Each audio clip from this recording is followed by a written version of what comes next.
Rukuk, Allahu Akbar.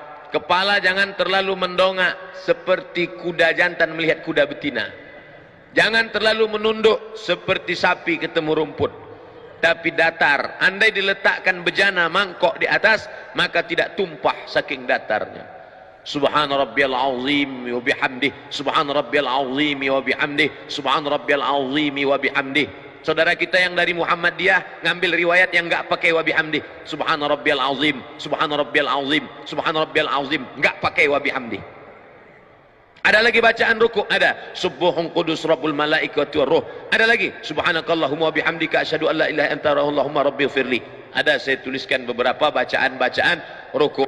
Sami Allah. Beda bacaan ketika tulang sedang bungkuk dengan tulang sudah lurus. Ketika antara bengkok dengan lurus, sami Allahu liman hamidah. Enggak pakai alif. Sami Allahu liman hamidah. Ini ada imam yang baca panjang. Sami Allahu liman hamidah. Ternyata nama istrinya Hamidah. Setelah tulang belakangnya lurus, Rabbana lakal hamdu mil'us samawati. 3 versi. Rabbana lakal hamdu mil'us samawati wa mil'ul ardi wa mil'u ma syi'ta min syai'im ba'du. Sedangkan mazhab Bali pakai riwayat yang pakai wa. Sami Allahu liman hamidah. Apa kata muballigh di belakang? Itu yang pakai mikrofon di belakang tadi namanya muballigh. Dari kata ballagha yuballighu tablighan, muballigh yang menyampaikan suara ke belakang. Sami Allahu liman hamidah. Rabbana walakal ham. Kenapa di Arab Saudi pakai walakal ham? Kenapa kita enggak pakai walakal ham? Karena memang ada 3 riwayat. Riwayat pertama, Rabbana lakal ham. Riwayat kedua, Rabbana walakal ham. Riwayat ketiga, Allahumma Rabbana lakal ham. Ujungnya sama, mil'us samawati wa mil'ul ardi wa mil'u ma syi'ta min syai'im ba'du. Setelah itu sujud. Ketika sujud, tangan tidak lagi diangkat, sujud saja. Ikhtilaf mazhab Syafi'i, mazhab Hambali, mazhab Maliki, 4 mazhab sepakat ketika turun lutut lebih dulu. La yabruku ahadukum kama yabrukul ibil. Jangan kalian rukuk sujud seperti menderum turunnya unta. Maka riwayat Hujr Ibnu Wa'il Ibnu Hujr dengan riwayat Abu Hurairah berbeda. Yang dikuatkan riwayat yang mengatakan lutut duluan turun. Allahu Akbar. Lutut dulu, setelah lutut baru tangan. Tapi dalam kitab sifat salat Nabi Syekh Albani, tangan lebih dulu, telapak tangan lebih dulu. Allahu Akbar. Habis itu baru lutut, baru kening. Hanya 2 mazhab saja. Mazhab jumhur mayoritas ulama, lutut dulu. Mazhab Syekh Nasruddin Albani dalam sifat salat Nabi, tangan dulu. Jangan buat mazhab ketiga, kening dulu.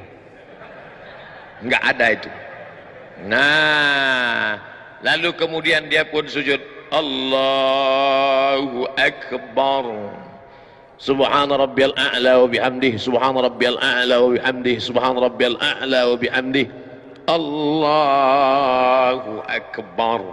Inilah yang banyak dilalaikan, dilupakan orang. Pada saat ini kita sedang meminta 8 permintaan kepada Allah. Rabbighfirli warhamni wajburni warfa'ni warzuqni wahdini wa'afini wa'fu anni. 8 proposal kepada Allah. Tapi banyak orang yang tidak ingat entah apa yang dia katakan kepada Allah. Rabbighfirli, please forgive me, oh my God. Warhamni, please bless me. Wajburni warfa'ni warzuqni wahdini wa'afini wa'fu anni. Khusyukkan kepada Allah Subhanahu wa taala. Kita sedang bersimpuh di hadapan Dia yang menciptakan presiden dan wali kota, yang menciptakan segala makhluk raja-raja. Kita bukan bersimpuh di hadapan penguasa, tapi di hadapan yang maha kuasa. Ya dzal jalali wal ikram, ya fa'alul lima yurid, ya man qada amran innama yaqulu lahu kun fayakun. Setelah itu sujud. Allahu Akbar. Subhan rabbiyal a'la wa bihamdih, subhan rabbiyal a'la wa bihamdih, subhan rabbiyal a'la wa bihamdih. Ketika akan bangkit bangun naik ke atas, maka dianjurkan jilsatul istirahah. Jangan langsung bangun, tapi duduk istirahat. Allah, ini yang disebut duduk istirahat. Duduk istirahat, baru bangkit ke atas. Duduk istirahat dulu. Setelah duduk istirahat, sunnah hukumnya. Barulah bangkit bangun ke atas. Ketika bangun ke atas, wa ya'tamidu ala rahatihi. Nabi bertumpu kepada telapak tangan. Ya'tamidu ala rahatihi, bertumpu kepada telapak tangan. Allah. Tumpu telapak tangan. Tapi tadi saya melihat Ustadz Arifin bertumpunya tidak dengan telapak tangan, tapi dengan tangan.